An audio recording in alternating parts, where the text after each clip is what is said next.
Selamat jumpa Bapak dan Ibu sekalian dalam penjelasan mengenai IASP 2020 Instrumen Akreditasi Sekolah dan Madrasah untuk seluruh Indonesia.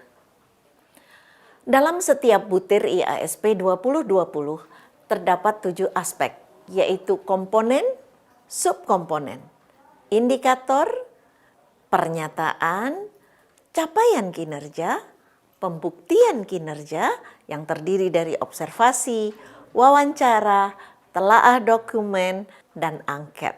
Dan diakhiri dengan rangkuman atau kesimpulan penilaian atas data yang telah diperoleh oleh asesor. Mari kita lihat mutu lulusan sebagai komponen pertama dalam IASP 2020. Pada bagian ini kita akan membahas butir mutu lulusan. Dalam butir ini terdapat 3 subkomponen. Subkomponen yang pertama adalah pengembangan karakter siswa, yang kedua kompetensi siswa, dan yang ketiga adalah kepuasan pemangku kepentingan. Untuk butir khusus sekolah dasar, sekolah menengah pertama, dan sekolah menengah atas, terdapat 4 butir pengembangan karakter siswa, 6 butir kompetensi siswa, dan 1 butir kepuasan pemangku kepentingan. Sedangkan untuk butir kekhususan SLB, terdapat 4 butir pengembangan karakter siswa, 7 butir kompetensi siswa, dan tidak ada butir kepuasan pemangku kepentingan. Sedangkan untuk kekhususan di SMK, terdapat 4 butir pengembangan karakter siswa, 7 butir kompetensi siswa, dan 1 butir kepuasan pemangku kepentingan. Kali ini saya akan mengambil salah satu komponen mutu lulusan, yaitu komponen mutu lulusan nomor 2, pengembangan karakter dengan subkomponen menunjukkan perilaku religius dengan pengamalannya dalam aktivitas di sekolah dan madrasah. Indikatornya adalah melakukan pembiasaan religius. Adapun pernyataan yang mengikutinya, sekolah dan madrasah melakukan pembiasaan karakter religius bagi siswa-siswanya. Dalam melengkapi data tentang subkomponen ini digunakan 4 teknik pengisian instrumen, yaitu observasi, telaah dokumen, angket, dan wawancara. Capaian kinerja dalam level 1 sampai dengan level 4. Capaian kinerja level 4 lebih kompleks dan lebih lengkap, serta mendapatkan nilai paling tinggi sesuai dengan upaya yang dilakukan oleh sekolah dan madrasah. Kemudian diikuti oleh level 3, level 2, dan level 1. Tentu saja level 1 adalah yang paling rendah nilainya. Mari kita lihat bagaimana urutan penilaian kinerja untuk butir 2 dengan subkomponen siswa menunjukkan perilaku religius dengan pengamalannya dalam aktivitas di sekolah atau madrasah. Pada level 4 tertulis, siswa menunjukkan perilaku religius yang membudaya. Di sini kata membudaya adalah kata kunci, sesuai dengan ajaran dan kepercayaan yang dianutnya dalam kehidupan sehari-hari di sekolah atau madrasah. Di sini terdapat kata kunci membudaya yang tentunya didukung oleh data dan fakta yang diperoleh oleh asesor melalui beberapa teknik penggalian data. Tentunya kata membudaya ini diikuti oleh berbagai kegiatan-kegiatan yang sudah menjadi bagian dari keseharian di sekolah tersebut. Pada level 3 tertulis siswa menunjukkan perilaku religius sesuai ajaran agama dan kepercayaan yang dianutnya dalam kehidupan sehari-hari di sekolah atau madrasah. Di sini tidak ada kata membudaya. Anak-anak atau siswa hanya menunjukkan perilaku religius sesuai dengan ajaran agamanya. Nah, yang bisa dicermati barangkali masih ada beberapa anak atau sejumlah anak yang tidak secara otomatis melaksanakan kegiatan keagamaan pada saat kunjungan asesor.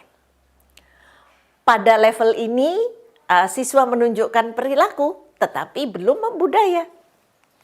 Pada level 2 tertulis siswa belum konsisten menunjukkan perilaku religius sesuai dengan ajaran agama dan kepercayaan yang dianutnya dalam kehidupan sehari-hari di sekolah atau di madrasah.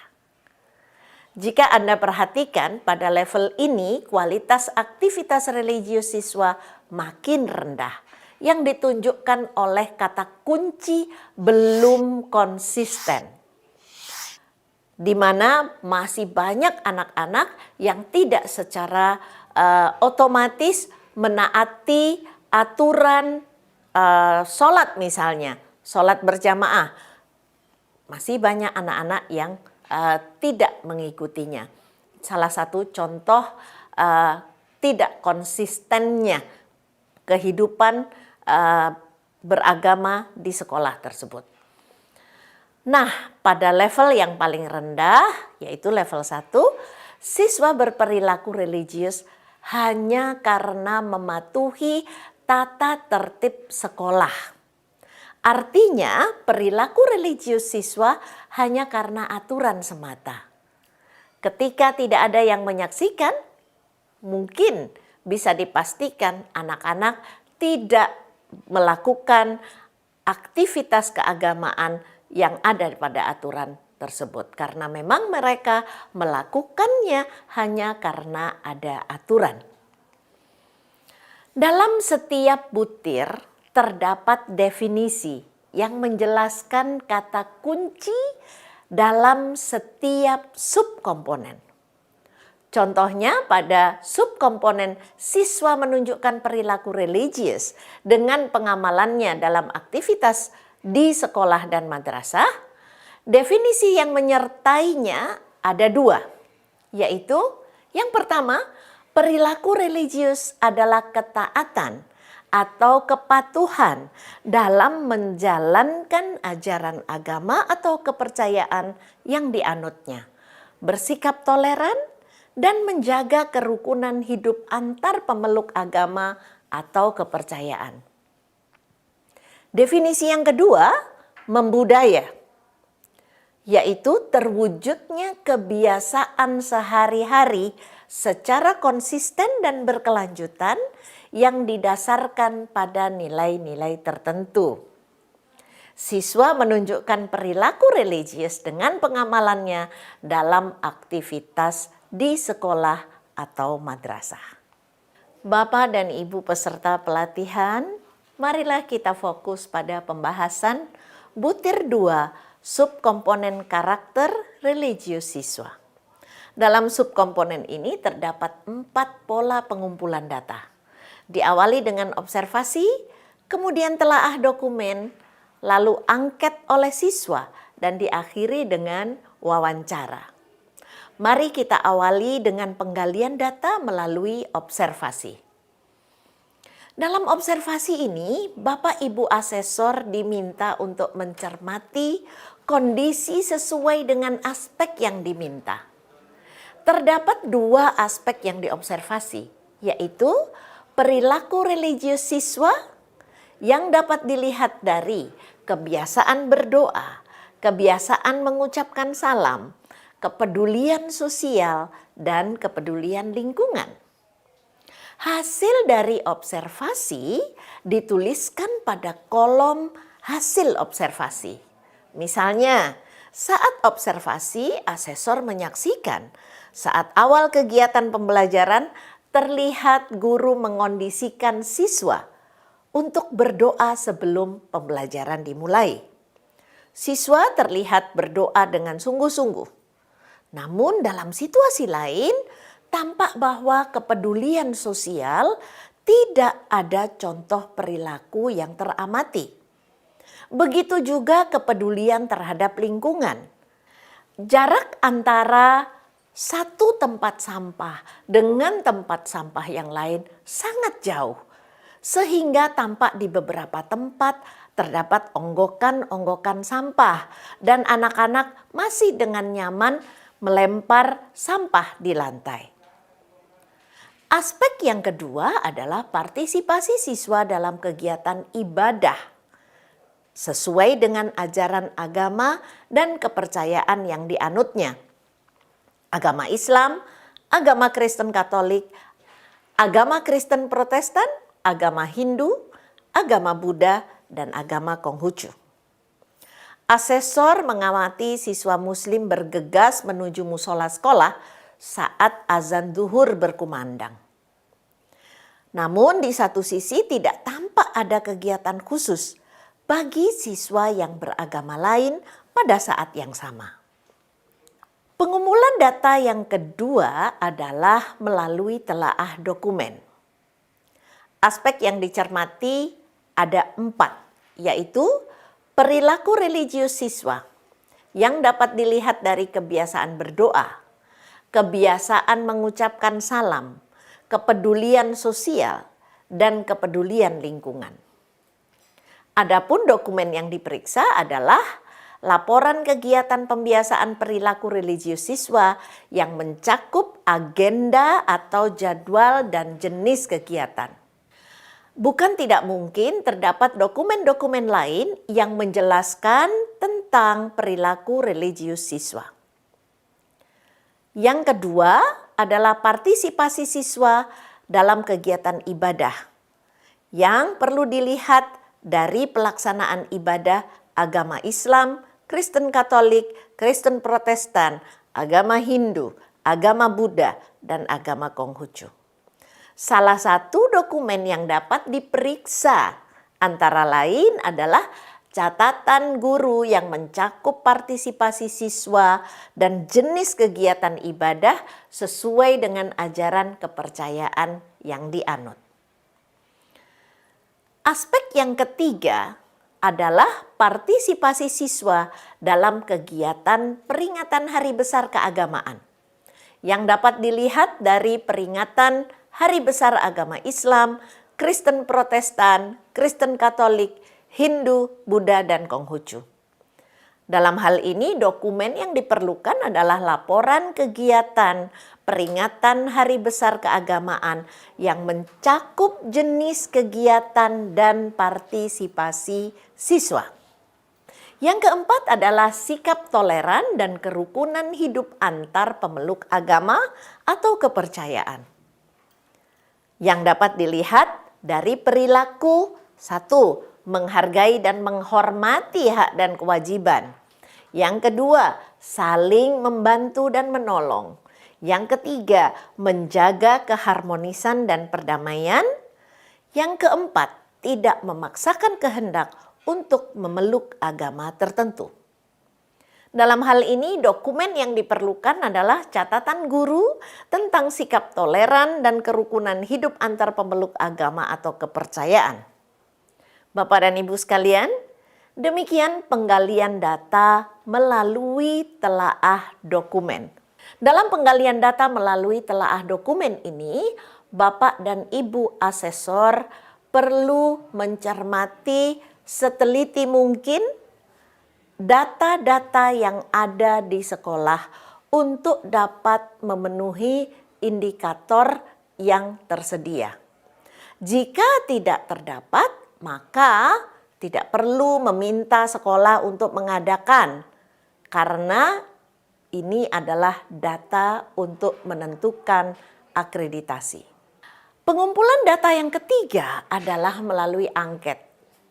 Nah, angket ini bertujuan untuk mengetahui tingkat keberagaman siswa di sekolah. Pelaksanaannya bisa bervariasi sesuai dengan kondisi sekolah.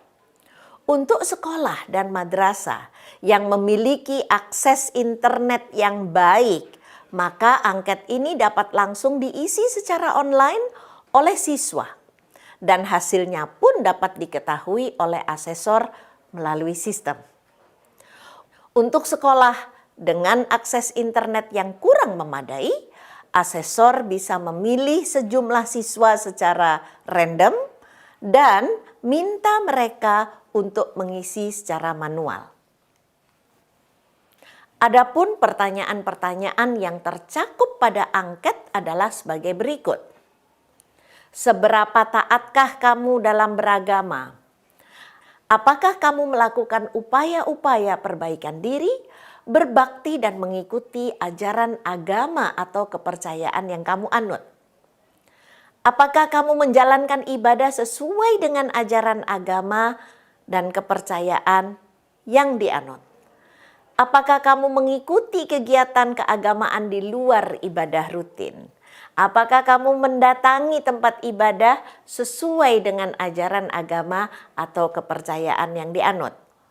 Bagaimana sikapmu jika ada siswa yang berbeda agama atau kepercayaan belajar di sekolah atau madrasah yang sama? Bagaimana sikapmu jika ada siswa berbeda agama atau kepercayaan di kelasmu? Bagaimana sikapmu jika ada siswa yang berbeda agama atau kepercayaan duduk di dekatmu? Penggalian data yang terakhir adalah melalui wawancara. Pada saat asesor melakukan wawancara, asesor perlu memperhatikan aspek-aspek yang diwawancara dan indikatornya. Pada tabel ini terlihat bahwa aspek yang pertama adalah perilaku religius siswa. Pada aspek tersebut ada 4 indikator yang harus diperhatikan, yaitu berdoa, mengucapkan salam, kepedulian sosial, dan kepedulian lingkungan. Jadi asesor harus mengajukan pertanyaan-pertanyaan yang menyangkut ke-4 indikator tersebut. Setelah itu, asesor menuliskan hasil wawancaranya pada kolom hasil wawancara. Mari kita ambil contoh indikator peduli pada lingkungan. Perhatikan contoh pada kolom jawaban kepala sekolah, jawaban guru, jawaban orang tua, dan jawaban siswa. Jika dilihat pada kolom ini, ketika pertanyaan menyangkut perilaku religius siswa mengenai kepedulian lingkungan, Bapak atau Ibu kepala sekolah menjawab, semua anak peduli pada lingkungan. Ketika dilakukan wawancara pada guru, sebagian besar guru mengatakan bahwa sebagian siswa peduli pada lingkungan. Tidak seperti kepala sekolah yang menjawab semua anak.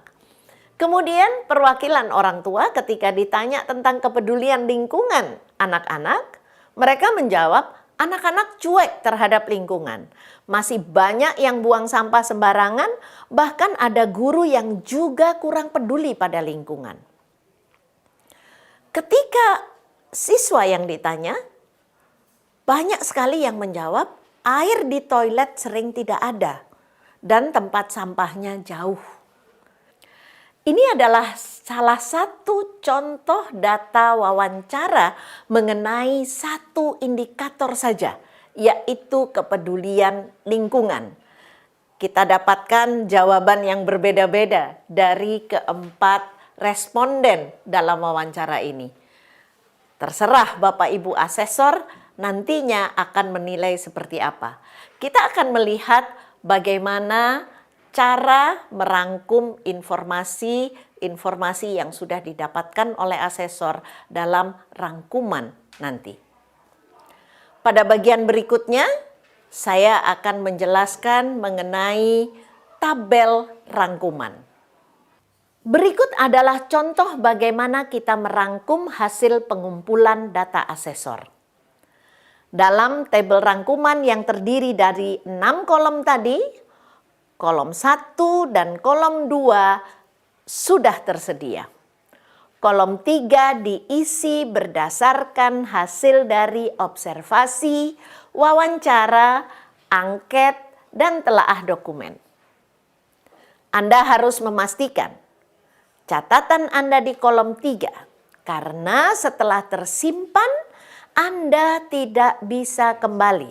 Sekali lagi, catatan Anda pada kolom ketiga harus dipastikan karena Anda tidak bisa mengulang untuk mengisi kolom 3 kembali. Pada kolom 4, Anda memilih deskripsi yang sesuai dengan data yang Anda peroleh. Lalu tentukan apakah tergolong A, B, C, atau D. Setelah itu, pada kolom selanjutnya Anda memberi nilai 1, 2, atau 3. Dengan kategori 3 yang paling baik diikuti oleh 2 dan 1 yang paling rendah. Sekali lagi, silahkan menulis catatan yang diperlukan bila ada yang terlewat. Nah, setelah semua aspek diselesaikan, di sel di bawahnya akan muncul skor butir dengan maknanya. Renungkan apakah skor dan makna tersebut sudah sesuai dengan yang Anda temukan.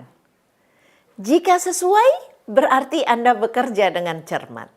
Jika tidak, tuliskan komentar Anda pada kolom 6. Demikian tadi adalah contoh penilaian untuk butir 2 karakter religiositas siswa di sekolah dan madrasah.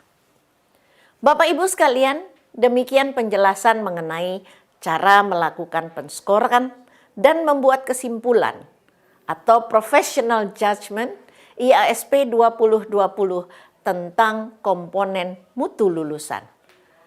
Bapak dan Ibu pastinya dituntut untuk melakukan professional judgment ini dengan teliti.